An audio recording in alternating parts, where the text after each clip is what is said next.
오늘은 성령 강림절 후 셋째 주일입니다. 거룩하신 삼위일체 하나님께 영과 진리로 예배하겠습니다.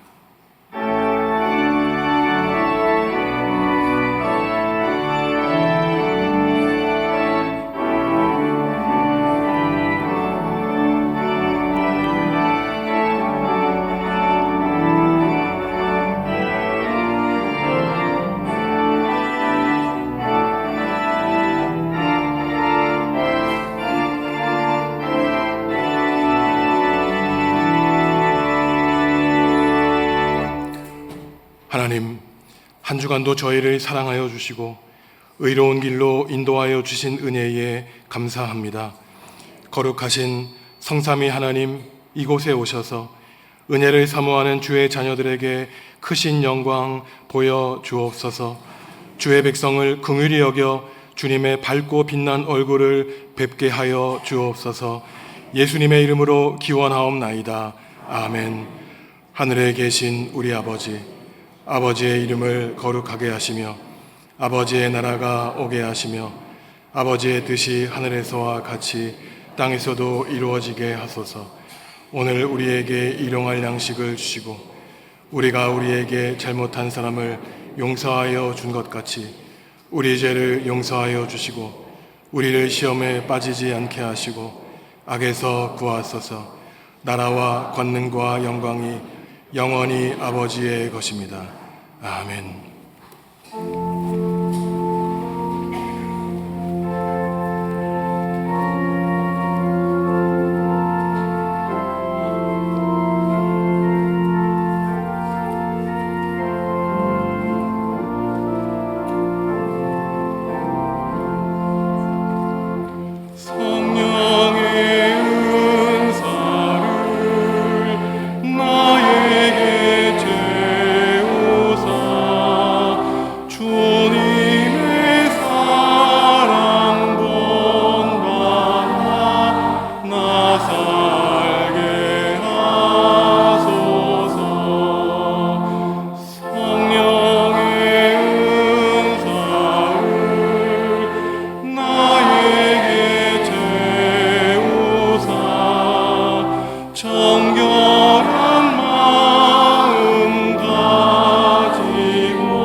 지난 한 주간 동안 하나님과 이웃과 피조세계에 지은 죄를 고백하겠습니다.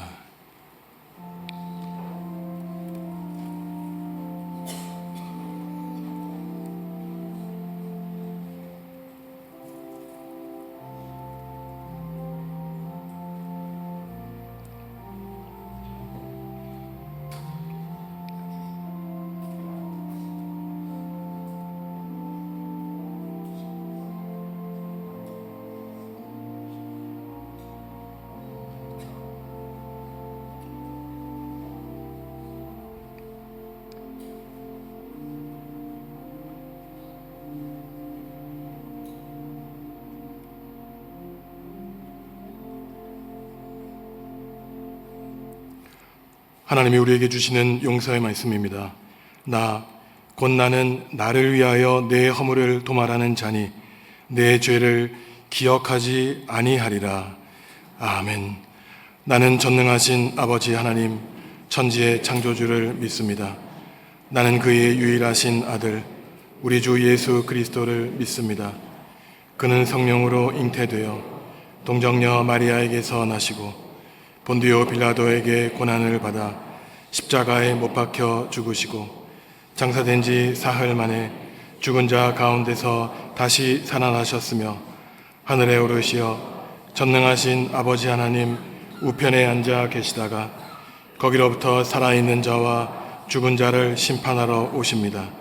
나는 성령을 믿으며 거룩한 공교회와 성도의 교제와 죄를 용서받는 것과 몸의 부활과 영생을 믿습니다. 아멘. 그 후에 내가 내 영을 만민에게 부어주리니 너희 늙은이는 꿈을 꾸며 너희 젊은이는 이상을 볼 것이며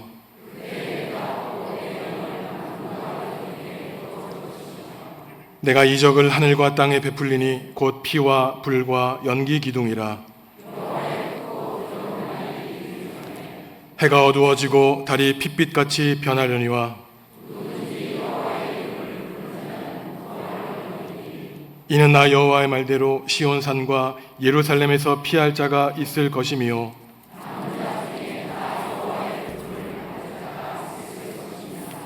아멘.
세상 모두를 주관하시고 함께 하시는 주 하나님, 지난 시간들을 지켜주시고 주님 전으로 인도하셔서 예배할 수 있게끔 은혜 주시니 감사합니다.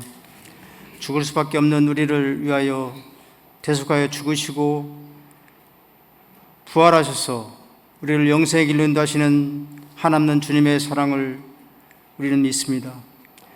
그 사랑에 감사하며 하나님이 원하시는 삶을 살아야 함에도 우리 인간된 부족함과 아집이 죄악된 삶을 고백하오니 용서하여 주시옵소서. 세상 모두를 주관하시는 주 하나님, 75년 전 우리 민족은 동족 상잔의 전쟁을 치른 아픈 기억이 있습니다. 지금까지도 남과 북은 화합하지 못하고 군사적인 대결로 이어져 가고 있는 현실은 참으로 안타깝고 정말 부끄러운 일입니다. 이제는 서로 화합하는 새로운 시대를 열 수 있게끔 하나님 도와주시옵소서. 독재의 그늘에서 폭정에 시달리는 우리 북한 동포들을 구원하여 주시고 또한 다시는 6.25와 같은 전쟁이 있어서는 안 되며 서로를 한 민족, 한 형제임을 잊지 않게 하여 주시옵소서. 6월 3일 선거를 통하여 새로운 정부가 출발했습니다. 바른 정치, 국민을 위한 대한민국의 미래를 위해서 정진하며 우리 민족의 통일을 기반을 만들어가는 국민으로부터 신뢰받는 이정자가 될 수 있게끔 주님 그들을 인도하여 주시옵소서. 이 시간 말씀을 전하신 목사님, 영육간에 능력 주시고 힘 주셔서 우리가 생활하는데 삶 속에서 그 말씀의 힘이 우리를 변화시키게끔 함께하여 주시옵소서. 우리 성도 하나하나가 각자의 삶이 애환이 있습니다. 주님께서 같이 하시고 또한 기분 또한 같이 하여 주시옵소서. 예배를 위해서 봉사하는 모든 분들과 하나님을 찬양대는 찬양대 위에 축복하여 주시옵소서. 이 시간 이 모든 말씀 예수님 이름 받들어 기도드렸습니다.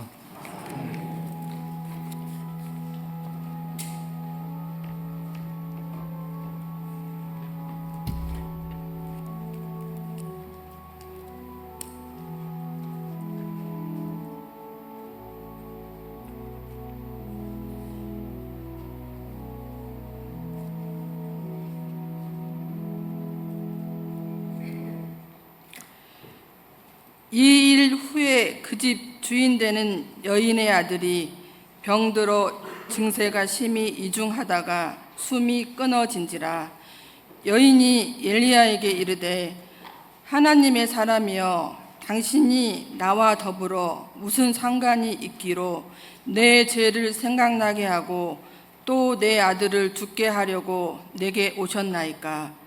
엘리야가 그에게 그의 아들을 달라 하여 그를 그 여인의 품에서 받아 안고 자기가 거처하는 다락에 올라가서 자기 침상에 누이고 여호와께 부르짖어 이르되 내 하나님 여호와여, 주께서 또 내가 우거하는 집 과부에게 재앙을 내리사 그 아들이 죽게 하셨나이까 하고 그 아이 위에 몸을 3번 퍼서 엎드리고 여호와께 부르짖어 이르되 내 하나님 여호와여, 원하건대 이 아이의 혼으로 그의 몸에 돌아오게 하옵소서 하니 여호와께서 엘리야의 소리를 들으심으로 그 아이의 혼이 몸으로 돌아오고 살아난지라.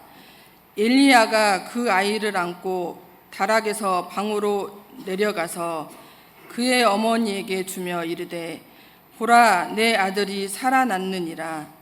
여인이 엘리야에게 이르되 내가 이제야 당신은 하나님의 사람이시오, 당신의 입에 있는 여호와의 말씀이 진실한 줄 아노라 하니라.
지금부터 2900년 전 북이스라엘에서 활동한 엘리야는 가나안의 바알신을 섬기는 예언자 850명과 싸워 이긴 이스라엘의 대표적인 예언자입니다.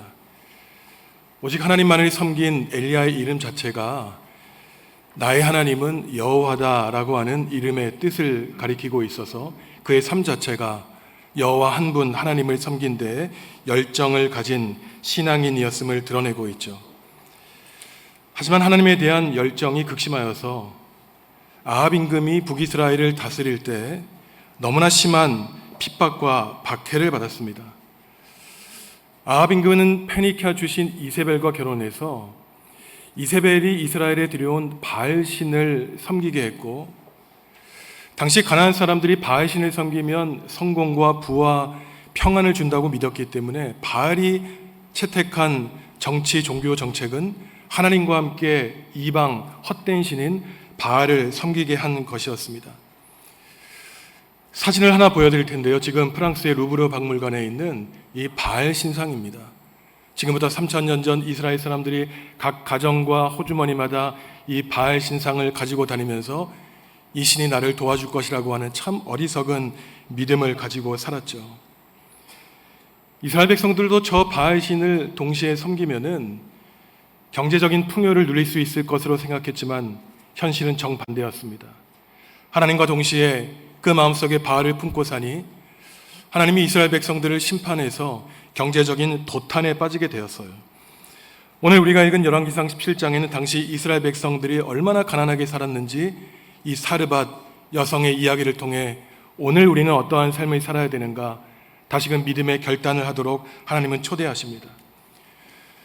오늘 말씀에는 3명의 등장인물이 등장하는데, 첫째는 남편을 먼저 여의고 어렵게 살아가는 사렙다 사르밧 과부가 있었고, 그 아래에는 어린 아들이 한 명 있었고, 또 오늘 하나님의 사람 예언자 엘리야입니다.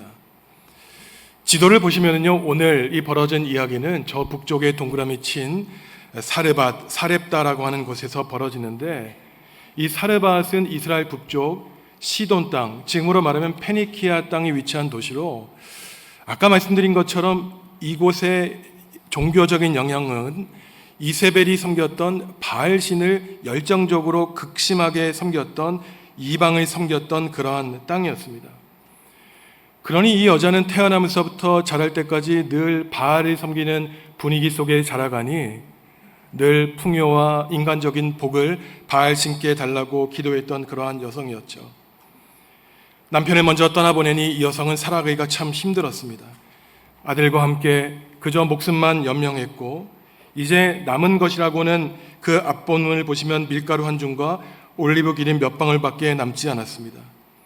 그런데 이상하게도 하나님은 예언자 엘리야를 아합 왕과 이세벨의 박해를 피해서 도망가게 하시는데, 힘이 있고 재물이 많은 사람의 집에 피해서 도움을 받게 하신 것이 아니라 이처럼 항아리에는 밀가루 한 줌과 병에는 올리브 기름 몇 방울 남지 않은 이 가난한 과부의 집에 엘리야를 보내십니다.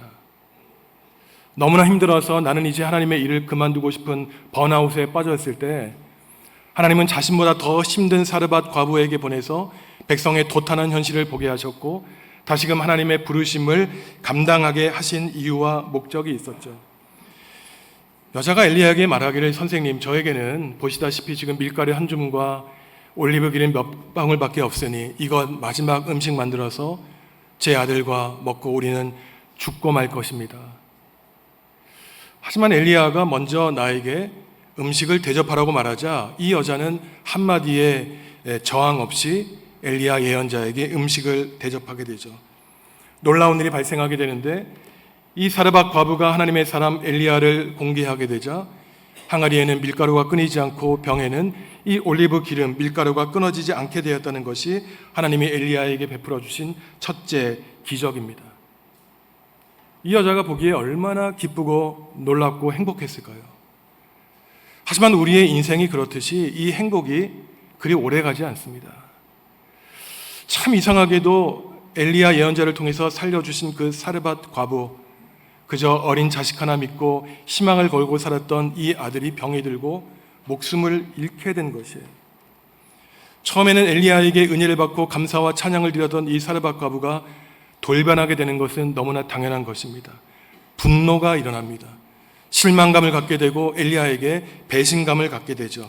이 여성의 태도, 새한글 성경으로 18절 말씀 함께 읽겠습니다. 여자가 엘리야에게 물었다. 나랑 무슨 맺힌 일이 있으십니까? 하나님의 사람이여.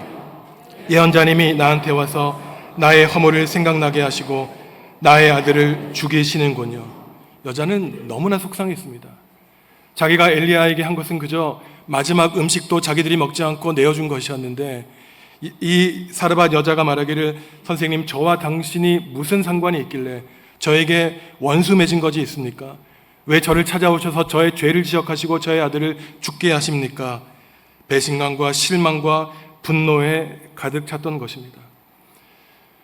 본문에는 이 여자가 어떠한 죄와 허물을 지었는지 잘 나타나고 있지만 아마도 이 여자는 자기가 태어나서 자란 이 바알신을 마음속으로 섬겼던 죄를 떠올렸던 것 같습니다. 자신이 지은 죄에 대해 골똘히 생각하는, 회개할 줄 아는 신앙적인 자질을 가지고 있는 여성이었어요. 하지만 이 여자는 여전히 높은 신앙의 단계까지 다다른 신앙의 훈련을 받지는 못한 상태에 있었습니다. 가난에 찌들어 죽을 상황에서 하나님이 엘리야를 보내시고 그의 항아리와 기름병에서 밀가루와 기름이 끊어지지 않게 했을 때는 어린아이처럼 놀라서 뛰놀며 하나님 감사합니다, 고맙습니다 고백을 했지만 아들이 죽게 되자 그 기쁨과 감사는 어디에 간 곳? 하나님을 원망하고 엘리야 예언자에 대한 분노를 일으켰던 것이죠. 이 여자는 하나님께 복을 받기만 하면 그저 기분이 좋았지만 내 삶에 불편한 일이 생기면은 그 원인마저도 하나님께 돌리는 어린 아이와 같은 낮은 단계의 신앙이었습니다. 생사 화복을 주관하시는 하나님, 하나님이 우리에게 생명도 주시지만 목숨도 앗아가실 수 있는 하나님이라는 사실을 이 여자는 모르는 낮은 단계에 있었죠. 그러니 이 여자는 엘리야를 비난하고 그에 대한 적대감과 분노를 마음속에서 숨겨내지 못하고 그대로 겉으로 드러내는 것입니다. 감히 하나님의 사람에게 원망을 드러내고 있는 것이죠. 여기서 우리는 사르밧 여성의 마음에 일어나는 분노의 의미를 생각해 보아야 됩니다. 이 사르밧 여성은 그래도 귀한 여자였어요. 이방 땅에서 바알신을 섬기는 땅에서 그 분위기 속에 자라났지만 하나님을, 여호와를 자신의 하나님으로 고백했던 사람입니다. 하나님이 엘리야를 통해 기적을 베풀어 주시자 하나님의 구원의 역사를 체험하게 되었고 하나님과 예언자에게 기대감을 갖게 되었어요. 하지만 잠시 뒤 이어 자신의 아들이 죽게 되자 하나님에 대해서, 엘리야에게 대해서 가지고 있던 기대감만큼, 아니 그 이상으로 이 여자는 더 큰 실망감을 갖게 됩니다. 배신감마저 들었죠. 내가 대접한 결과가 결국 내 아들의 죽음인가 한탄합니다. 사실 기대했기 때문에 실망하게 되는 것이죠. 그 사람에 대한 기대감마저 없으면은 그 사람이 어떠한 말과 행동을 하든지 눈에 보이지 않습니다. 그저 그러려니, 저 사람은 그런 사람이려니 하고 생각하게 되죠. 예전보다 오늘날 많은 사람들이 분노의 감정을 안고 살아갑니다. 우리가 TV를 틀어보면은 왜 그렇게 말듣지 않는 사고치는 자녀에 대한 상담 프로그램, 부부 사이의 갈등에 관한 프로그램이 많은 사람들이 보게 되어 시청률이 높은지, 그만큼 사람들이 가정 안에서 다툼과 갈등이 있고 분노를 표출하며 더욱더 이전보다 잘 살게 되었지만 불안한 마음을 가지고 불안정하게 살아간다는 것을 보여주는 것이죠. 이전 어느 때보다 요즘에는 정신과 의사, 상담사, 그리고 심리학자의 역할이 증대되었습니다.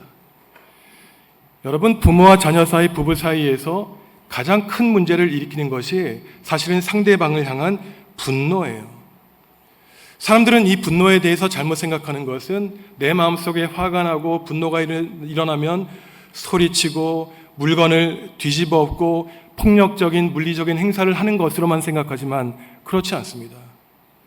심리학자들의 분석에 따르면은 분노의 양상은 여러 가지로 나타나는데 때로는 눈길을 피하고 외면하고 입을 닫는 소극적인 공격성으로 이러한 분노의 형태가 나타나기도 하죠. 여러분은 어떨 때 화와 분노와 한이 치밀어 오릅니까? 많은 사람들은 내 마음속에 일어나는 분노의 현상만 바라보고 있지 왜 평안한 마음, 분노가 자리 잡아서 내 마음을 혼란스럽게 하고 뒤집어 엎으며 이 분노를 어떻게 가라앉힐 수 있을까? 잘 깊이 생각하진 않습니다. 심리학자들과 상담사들이 말하기를 인간의 마음속에서 일어나는 분노는 사실 너무나 자연스러운 현상이라는 거예요. 세상이 나와 같지 않으니, 세상 사람들의 생각이 나와 같지 않으니 그 다름 때문에 화와 분노와 치밀어 오르는 것입니다. 그들이 중요하게 생각하는 것은 이러한 자연스러운 분노가 문제가 아니라 그 분노가 일어날 때 그것을 어떻게 내가 직면하고 바라보며 해석하고 분석해서 내 마음에 있는 분노를 가라앉히고 다시 평안한 마음을 회복하는가, 거기에 중요성이 있다는 것이죠.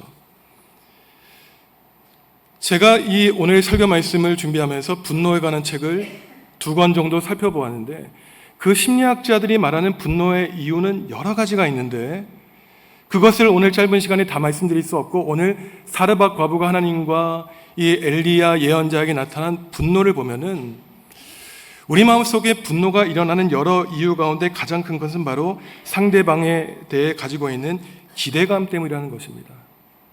자녀가 부모한테 기대하는 게 있어요.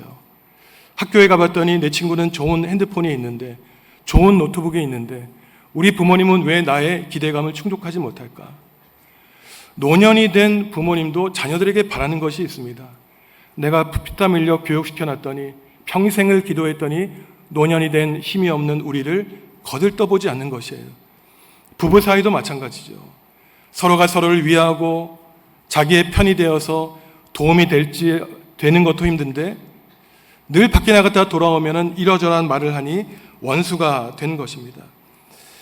많은 사람이 분노할 때 다른 사람을 비난하여 자기 스스로를 인정받게 하고 위로하고 만족해하죠. 나에게는 문제가 없다는 것입니다.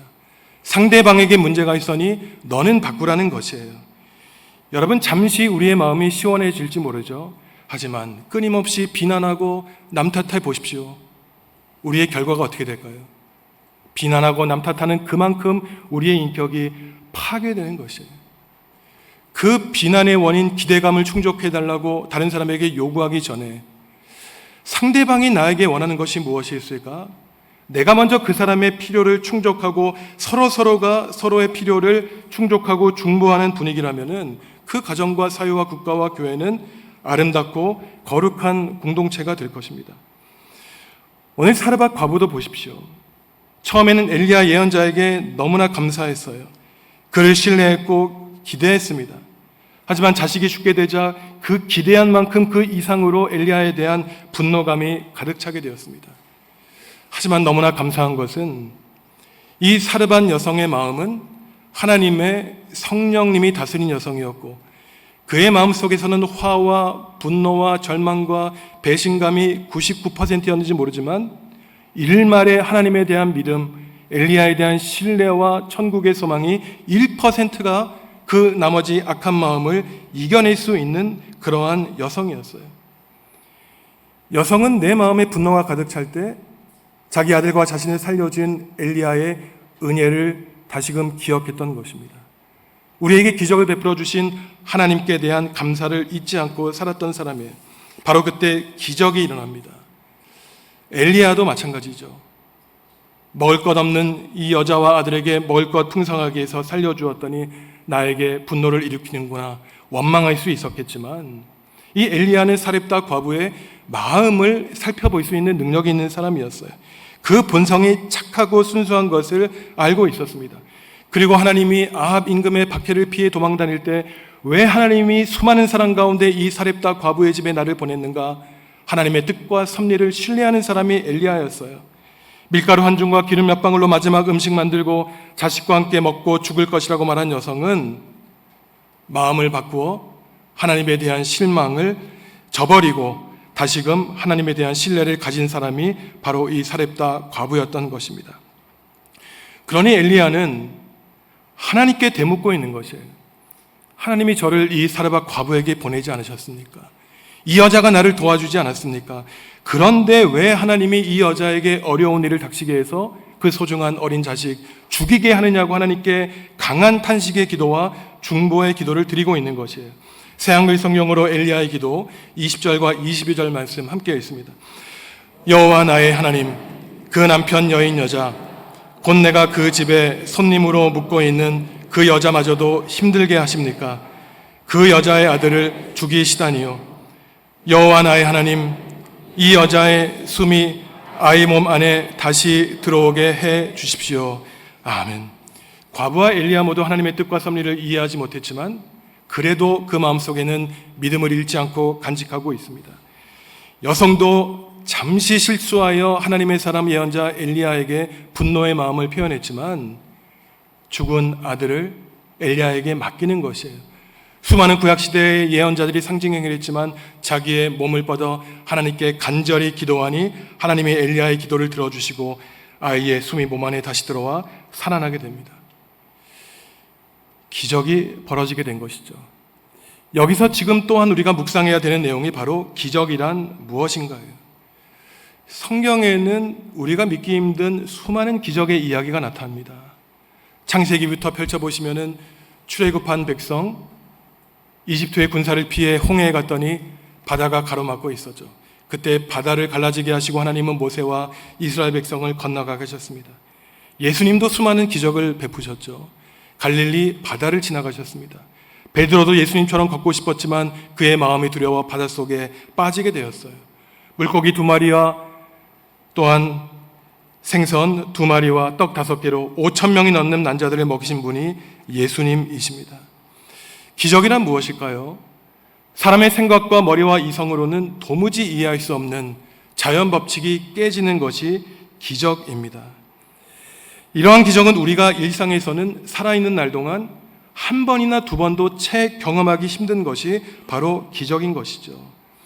그런데 문제는 어떠한 신앙인들은 우리의 일상은 사실 기적이 없이 평범한 24시간 1년 365일을 보내고 있지만 많은 사람들이 짜릿한 신비와 기적을 추구하고 살아간다는데 문제가 있습니다.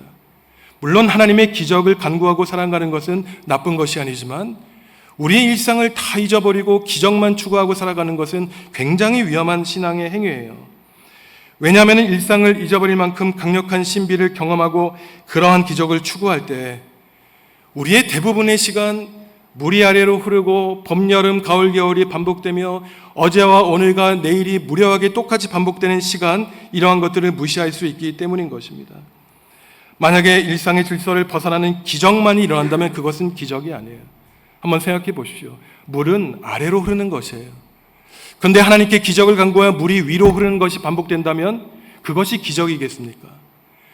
우리가 나이를 들면서 얼굴에 주름살이 가득하게 되고 또 하나님의 섭리에 따라 태어남이 있으면 우리 또한 하나님의 앞으로 우리의 목숨을 떠나보내는 것이 자연현상이고 하나님의 창조 질서입니다. 하지만 이러한 창조 질서를 거스르고 이 땅에서 우리가 영원히 살겠다고 하는 무모한 기적을 바라고 사는 것은 그것이 우리에게는 때로는 구원의 역사를 일으킬지 모르지만 반대로 생각해 보시면 우리의 삶을 굉장히 불안하게 하는 것이에요. 매번 하나님이 자연 질서를 어그러뜨리는 기적을 행한다면 우리의 삶은 매일매일 불안하게 될 것입니다. 아침에 출근할 때 혹시 이 세상이 기적으로 가득 차 내 일상이 깨지지 않을까? 오히려 오늘날 신앙인 하나님께 간구하며 나아가게 되는 것은 하나님 때로는 지루하고 매일매일 반복되는 이러한 때로는 의미 없어 보이는 일상 속에서 하나님이 우리를 만져주시고 우리에게 뜻을 품고 계획하시며 우리를 인도해 주시는 하나님의 섭리를 우리의 일상에서 발견하며 나아가는 것이 훌륭한 신앙인의 자세라는 것이죠. 사르밧 과부는 어땠습니까? 하나님의 경험을, 체험을 통해서 기적을 맛보고 또한 그 경험을 가지고 일생을 살아가고 싶었지만 그 체험이, 기적이 한순간에 깨어지고 자식을 잃는 슬픈 경험을 했죠. 우리가 잘 생각해 보면은 우리의 삶을 완전히 뒤엎을 만한 기적은 경험하지 못할지라도 우리는 지금까지 수십 년 살아오면서 이미 하나님께 엄청난 기적을 받고 체험한 사람들입니다. 병들어 아파 죽게 되었을 때 하나님이 지금까지 우리를 살려주셨죠. 가난하여 먹을 것이 없을 때 하나님께 기도하여 우리의 일상에 만나와 메추라기를 통해 우리의 삶을 보존해 주셨습니다. 죄를 지어 죽을 수밖에 없는 우리의 눈으로 한 번도 보지 못하고 만나지 못한 예수님이었지만 아무 이유 없이 예수님이 우리의 죄를 구원해 주시기 위해서 대신 십자가를 지시고 돌아가셔서 우리가 구원을 받게 되었다는 사실보다 더 놀라운 기적은 없는 것이죠. 우리는 현실을 떠난 기적, 무모한 기적을 추구하며 살아가는 것이 아니라 매일매일 반복되는 구체적인 우리의 일상에서 하나님의 은혜와 복을 간구하는 그러한 기적의 삶을 살아야 되는 것입니다. 하나님은 엘리야의 기도를 들으시고 생명을 선사하시는 하나님, 가뭄 가운데 비를 내려주시는 은혜의 하나님으로 나타났습니다. 하지만 수많은 사람들은 하나님의 은혜를 체험할 때는 그 은혜에 감사했지만 평소 때에는 하나님에 대한 엄청난 두려움을 가지고 있었어요. 하나님이 혹시 내가 하나님의 눈을 속이고 사람들의 눈을 피해 저지른 그 죄악을 만천하에 드러나게 하셔서 수치를 당하게 하지 않으실까? 이러한 심사가 오늘 사르밧 과부의 마음속에 있는데, 왜냐하면 엘리야에게 이렇게 따지지 않았습니까? 왜 나를 찾아와서 나의 죄를 들추고 나를 죽이는 것이 아니라 나의 아들을 죽입니까? 하나님의 사람 예언자들이 사람들을 찾아오면 하나님이 내려주시는 복만 가지고 오는 것이 아니라 심판도 가지고 온다고 당시 사람들은 생각하고 있었어요. 그러니 이 여성은 하나님을 믿는다고 하면서도 하나님께 받을 심판과 저주가 두려워 늘 불안한 가운데 살아가고 있었던 것입니다. 참으로 낮은 단계, 어리석은 믿음의 단계에 있었죠. 하지만 여성이 하나님과 엘리야를 신뢰하고 모든 인생을 하나님께 맡겼을 때 자기 자식이 살아나게 되자 다시금 불안했던 마음을 가다듬고 하나님을 향한 놀라운 신앙 고백으로 마지막 말을 마치게 됩니다. 새한글 성경으로 24절 사르밧 과부의 신앙 고백, 우리가 함께 읽겠습니다. 이제 알겠습니다. 예언자님은 하나님의 사람이십니다. 예언자님의 입에 있는 여호와의 말씀은 참된 말씀입니다. 아멘. 여성은 불신앙과 적의에서 신앙 고백으로 이동하고 있는 것이에요. 분노와 원망과 실망감과 배신감에서 신뢰와 믿음과 신앙 고백으로 나아가고 있는 것입니다. 우리의 삶도 그렇죠. 때로는 내가 뜻하지 않게 우리의 가정에 우환이 생기고 내 자녀가 걸어가는 길에 우회로를 따라 걷게 하시는 하나님의 뜻이 이해되지 않아서 도무지 주님의 뜻이 어디에 있는가, 심지어 이상하기도 하고 받아들이기 힘들 때가 있지만, 그렇기 때문에 하나님의 뜻을 분명하게 이해하게 되는 데에는 오랜 시간이 걸리기도 하고, 때로는 삶을 다하는 날까지 우리의 삶에 닥친 그 고난과 어려움이 우리의 뜻으로는 해석되지 않는 때도 있습니다. 하지만 사르밧 과부에게는 가난과 죽음이 있었지만 그 고통의 과정 가운데 하나님을 버리지 않고 끝까지 붙잡고 신뢰하니 결국 그 여자의 마지막 신앙 고백은 고귀한 신앙 고백이 되었던 것입니다. 엘리야 예언자님, 제가 이제야 깨닫습니다. 당신은 하나님이 보내신 참 예언자이고 당신에서 입에서 나오는 하나님의 말씀이 참 말씀임을 제가 확실히 깨닫게 됩니다. 라는 놀라운 신앙의 고백을 하게 된 것이고, 이 자리에 있는 저와 여러분이 하나님이야말로 나의 참 하나님이요 하나님의 사람의 입에서 나오는 하나님의 말씀이 참 말씀입니다 라는 아름다운 신앙을 고백해야 되는 것이죠. 우리 삶에는 기쁨과 슬픔이 반복됩니다. 행복한 시간을 맞이하는가 하면은 우리가 피하고 싶은 불행과 두려움과 고난의 시간도 우리는 맞이하게 되죠. 오늘 사르밧 과부는 극심한 가난 가운데 예언자 엘리야를 만나 그 고난을 해결하게 되었지만 기쁨도 잠시 자식을 잃는 슬픔을 겪게 됩니다. 잠시 동안 그 여성은 믿음을 잃고 하나님과 엘리야를 원망하고 분노감을 표출했지만 하나님에 대한 신뢰를 품고 마음을 차분하게 가라앉혔어요. 자신의 남은 인생의 운명을 하나님께 맡기니 다시금 하나님께 기적의 치유와 생명의 은혜를 받게 됩니다. 이 모든 것이 하나님을 신뢰하고 믿음으로 반응했기에 순종으로 얻게 된 기적의 역사였던 것이죠. 성도 여러분, 혹시 어떠한 기적을 바라고 살아가십니까? 복권에 당첨되는 것이 과연 하나님이 우리에게 주시고자 하는 기적일까요? 결코 그렇지 않을 것입니다. 죽을 병에서 살아나는 것만이 하나님이 우리에게 주시고자 하는 그러한 기적이 아닙니다. 하나님을 믿고 하나님의 말씀에 순종하여 매일매일 반복되는 일상에서 우리의 삶은 하나님께 온전히 맡기고 살아가는 것, 이것이야말로 하나님을 믿지 않는 사람들은 감히 행할 수 없는 하나님의 놀라운 은혜인 것입니다. 예수 그리스도가 우리를 구원하여 주셔서 지금 이 시간 다른 곳에 있지 않고 주님 앞에 나와 하나님을 예배할 수 있는 것, 우리를 긍휼히 여겨달라고, 불쌍한 우리와 동행해달라고 하나님을 의지하고 살아갈 수 있는 것, 이 자체가 하나님이 우리에게 주신 믿음의 기적인 것이에요. 사랑하는 성도 여러분, 성령 강림절 후 셋째 주간을 보내며 혹시 우리의 마음 가운데 나 자신과 이웃을 향한 화와 분노와 원망과 한이 우리의 마음을 뒤집어 엎고 혼란스럽게 할지라도 그때 작은 하나님에 향한 신락 같은 믿음 의지하셔서 주님, 저의 파괴되는 인격 불쌍히 여겨주시고 하나님의 거룩한 자녀로 저를 가다듬어 주십시오. 제 마음을 성령님의 평화로 일구어 주십시오. 예수 그리스도께서 이미 우리에게 베풀어 주신 십자가의 구원을 통한 평화와 평안을 누리고 살아가는 성도 여러분들 다 되시기를 간절히 바랍니다. 하나님, 저희의 삶이 불신앙에서 믿음으로, 절망에서 희망으로, 불순종에서 순종으로 변화되기 원합니다. 성령님, 우리의 연약한 마음에 찾아와 주셔서 은혜의 사람, 감사하는 사람으로 살아갈 수 있도록 우리의 마음을 감화시켜 주옵소서. 예수님의 이름으로 기도합니다. 아멘.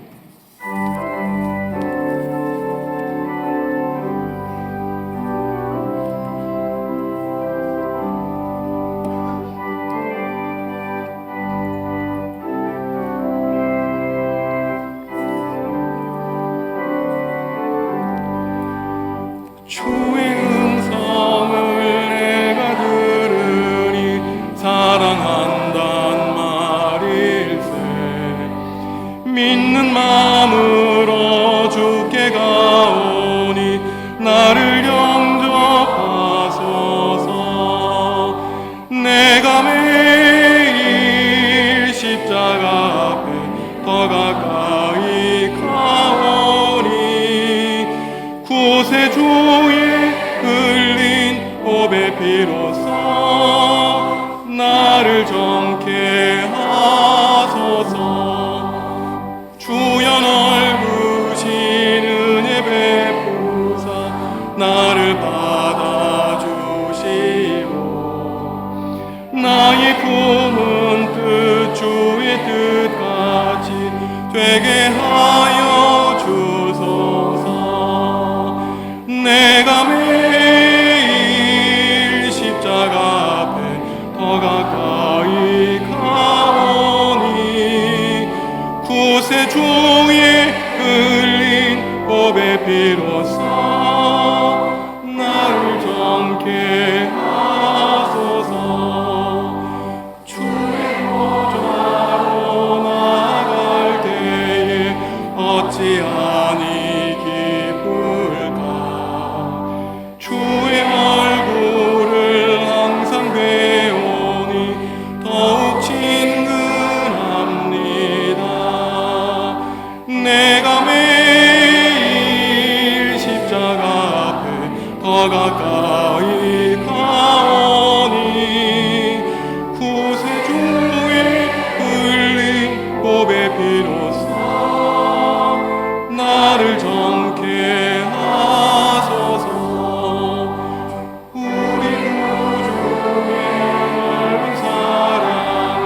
증량할 자 없으나 주가 주시는 참된 기쁨도 헤아릴 수 없구나. 내가 매일 십자가 앞에 더 가까이 가오니 구세주의 흘린 보배 피로써 나를 정케 하소서.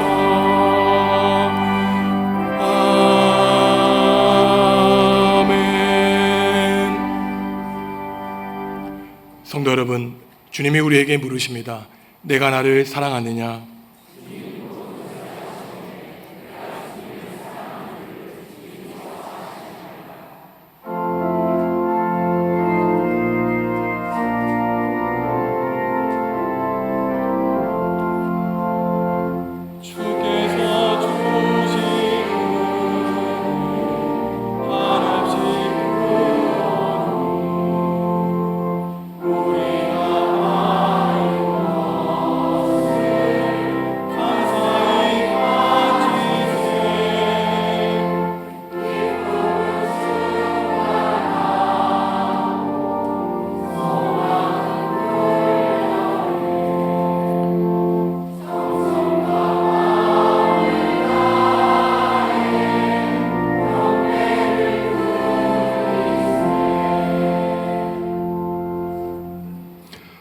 하나님, 2025년 상반기 마지막 주일을 보내며 지금까지 우리에게 하나님 되어 주시고 언제나 변함없이 우리를 지켜 보호해 주신 은총에 감사와 찬양과 영광을 올려드립니다. 하나님은 늘 우리 곁에 계셨지만 때로 우리는 그러한 사실을 잊고 감사하지 못한 삶을 살았음을 고백하오니 용서하여 주시옵소서. 남은 하반기를 다음 주일에 맞이할 맥주 감사주일로 시작하오니 잊고 살았던 감사를 회복할 수 있도록 성령님 은혜 베풀어 주옵소서. 학업과 직장으로 가정과 떨어져 생활하는 자녀들, 질병과 고령으로 병원과 요양원에 있는 교우들을 주님의 은혜의 날개 아래 보호하여 주시기를 기도합니다. 여름 성경학교와 수련회를 기도로 준비하고 있는 교역자와 교사들 있사오니 영합으로부터 청년부에 이르기까지 하나님의 모든 자녀들이 믿음의 성장 이루는 시간 될 수 있도록 마치는 시간까지 주님 함께하여 주시옵소서. 김재순 집사님 어머니를 여의고 슬픔 가운데 있습니다. 위로해 주시고 모든 유가족이 천국의 소망 가운데 살아가게 하여 주시옵소서. 김성봉 집사님과 박옥례 집사님을 우리 교회 한 식구로 삼아주시니 감사합니다. 우리가 함께 믿음의 길 걸어갈 때 이들의 가정과 일터가 하나님이 내려주시는 복으로 충만하게 하여 주시옵소서. 송강순 집사님, 시민 택시를 인수하게 하시니 감사합니다. 마음의 경영은 사람에게 있으나 응답해 주시는 분은 하나님이시니 모든 것을 주님께 맡겨 작은 사고라도 나지 않게 보호하여 주시옵소서. 하나님, 교회 새로운 버스를 교체하게 하셨으니 운행을 담당하는 관리 집사님의 손과 발을 인도하여 주시옵소서. 주님께 예물 드립니다. 마음과 뜻과 정성 다해 드리는 예물 기쁘게 받아주시고 하나님 나라와 하나님의 의를 이루는 곳에 귀하게 사용하여 주시옵소서. 예물을 바치는 거룩한 손길에 복 내려 주시고 하나님을 주인으로 선택하는 주님의 자녀들을 은혜의 길로 인도하여 주옵소서. 예수님의 이름으로 기도합니다. 아멘.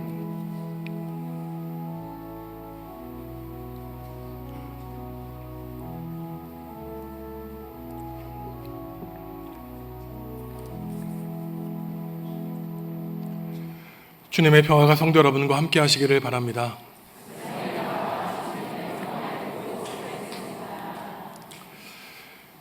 오늘은 6월 마지막 주일이고 다음 주일 하반기 첫 주일 7월 첫째 주일은 맥주 감사 주일입니다. 지난 6개월을 돌아보시고 하나님께 받은 복과 은총을 기억하셔서 우리 마음속에 있는 불만과 원망 다 치워버리시고 남은 하반기 오직 하나님에 대한 감사와 은총으로 살아가시기 바랍니다. 2부 예배 후 다음 주에는 공동 식사가 있고 1, 2부 예배 때는 성찬 예식이 있습니다. 주보에 3분기 성경 읽기표를 나누어 드렸는데 하루에 2장, 3장씩 하나님의 말씀을 읽으면 1년에 최소한 성경을 일독할 수 있습니다. 늘 말씀과 기도에 힘쓰시는 성도 여러분들 되시기 바랍니다. 이번 주 수요일 수요 기도회 때는 조기만 원로 장로님이 지휘하시는 정읍시 기독교연합 선교 합창단 찬양 예배가 있습니다. 많은 사람들 초대하시고 초청하셔서 그 시간 우리의 입술과 마음으로 하나님께 찬양 올려드리는 귀한 시간 될 수 있도록 기도로 준비해 주시고 홍보해 주시기 바랍니다. 57구역 김재순 집사님 어머니를 의고 슬픔 가운데 있습니다. 위로해 주시고 기도해 주시기 바랍니다.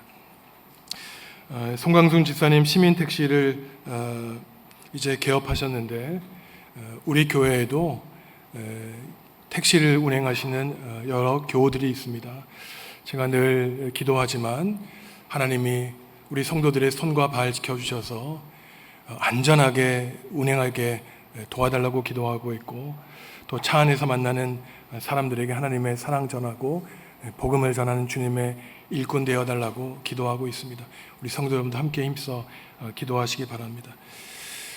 저희가 가지고 있는 교회 버스가 노후돼서 고장도 많이 나는 가운데 저희가 이제 차량 구입을 신청한 것이 생각보다 빨리 나와서 아마 특별한 일이 없으면은 이번 주 화요일에 아마 인수를 받을 수 있을 것 같습니다. 그동안에 여러 성도들께서 차량을 위한 헌금을 해주셨고, 지난번에도 임직자들이 일부를 보태주셨는데, 이 차량에 대한 정확한 구입 내역은 2주 뒤에 있을 그 재직회 때 알려드리도록 하겠습니다. 다음 주일 오전 11시 30분에는 영우유와 장학금 지급식이 있습니다. 다 안전 문자를 통해서 지금 기온이 급격히 상승해서 건강 문제를 시에서 알려주었는데, 성도들, 우리가 건강해야 우리의 신앙도 잘 지켜나갈 수 있습니다. 피곤하면은 우리의 영성도 다운될 수밖에 없어요. 여러분들의 하나님이 주신 그 몸 잘 유지하셔서 우리가 살아있는 날 동안 신앙으로 굳건히 승리하는 우리 정읍중앙교회 성도 여러분들 다 될 수 있기를 바라겠습니다. 일어나서 주님께 찬양합니다.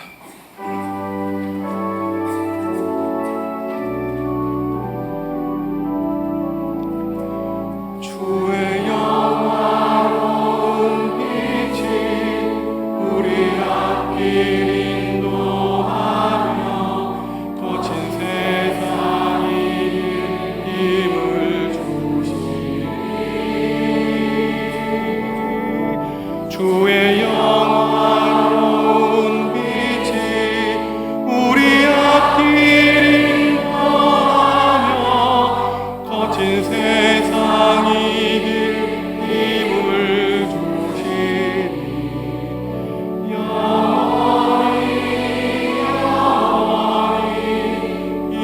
인도하시니.